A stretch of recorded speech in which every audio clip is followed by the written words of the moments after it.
Hello everyone, welcome to this JCAP Judicial Talks video on the guidance booklet for practitioners on the use of Framework Decision 2008-947. The aim of this booklet is to provide judges and prosecutors, as well as probation officers and legal practitioners, with a fast route to the answers to the most pressing questions related to the recognition of judgments and probation decisions, and subsequent transfer of the responsibility for the supervision of probation measures and alternative sanctions. The present booklet sits on the assumption that by providing the judiciary with a compendium of common obstacles and their corresponding possible solutions, the use of the Framework Decision 947 on the application of the principle of mutual recognition of judgments and probation decisions with a view to the supervision of probation measures and alternative sanctions will be enhanced. Previous consultations with judges, prosecutors, lawyers, and probation officers working with the Framework Decision 947 pointed to the following questions as relevant for its implementation: how to evaluate the prospects for reintegration, how to find out what are the sentencing options in the executing state, how to identify the competent authority in the executing state, how to properly fill out the certificate, and how to find out more information about the probation service in the executing state. One of the main goals of Framework Decision 947 is to enhance the prospects of the sentenced persons being reintegrated into society. Reintegration prospects are, in line with this instrument, enhanced by seeking to preserve the familial, linguistic, cultural, and other relevant ties with the member state. Additionally, this is added by improving the monitoring and compliance with probation measures and alternative sanctions, with a view to preventing recidivism while paying due regard for the protection of victims and the general public.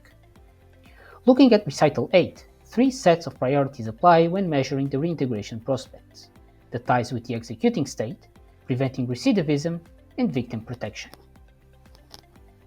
In this sense, the JCAP Consortium developed the following template to be used by practitioners in order to assess said prospects. Concerning the ties with the executing state, what are the most important people in their life? What do they do for a living? Where do they live? And if they have children, where do they live? Moving on to the preventing recidivism. Questions such as: how would they make a living in the executing state?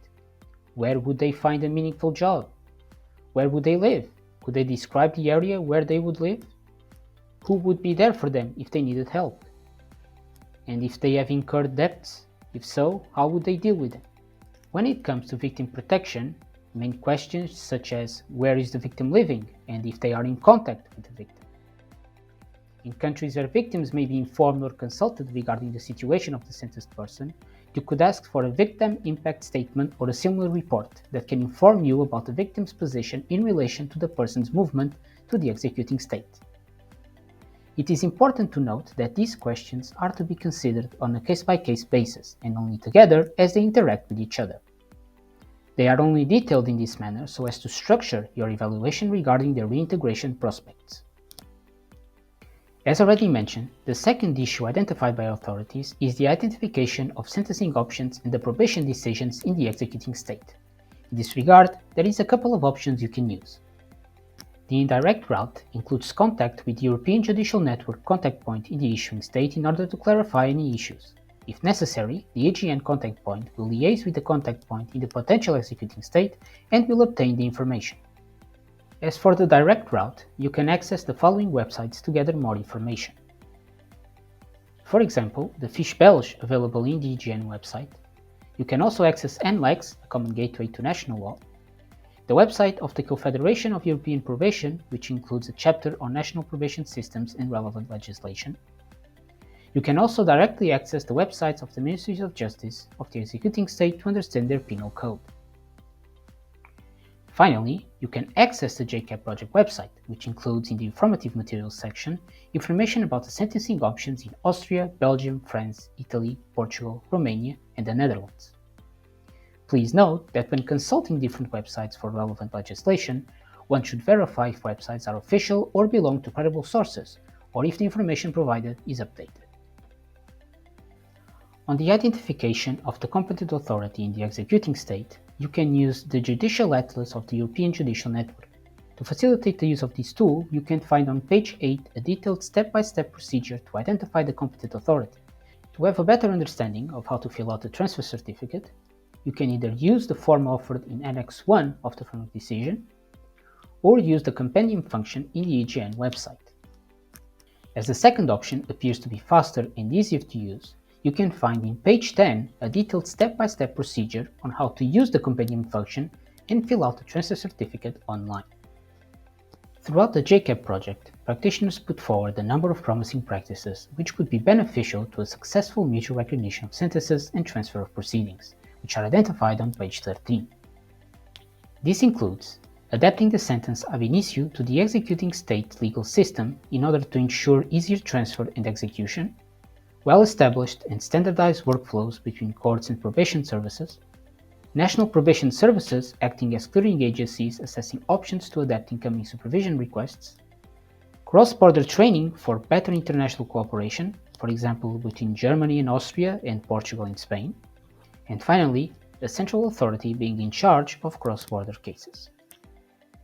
Finally, language difficulties constitute a barrier to an increased use of Framework Decision 947. In this sense, we recommend the use of the Interactive Terminology for Europe platform, the EU's terminology database. To use this database, you can go to the IATU webpage. In the platform, please use the following steps.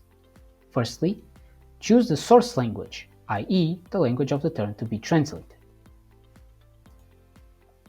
Then, choose the target language. After which, write the term in the search bar, then click OK or the search icon.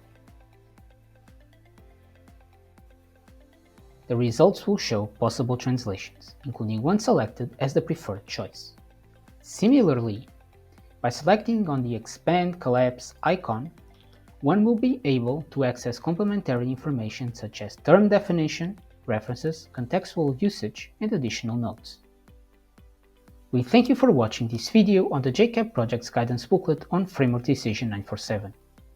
To know more about the Framework Decision, you can visit the EGN's Judicial Library or visit the JCAP project website. The JCAP project is led by the Belgian Judicial Training Institute and is partnered by IPS Innovative Prison Systems from Portugal, the Department for Applied Sociology of Law and Criminology of the University of Innsbruck from Austria, European Strategies Consulting from Romania, the Netherlands Helsinki Committee, Agent for International Foundation from Italy, and the French National School for the Judiciary.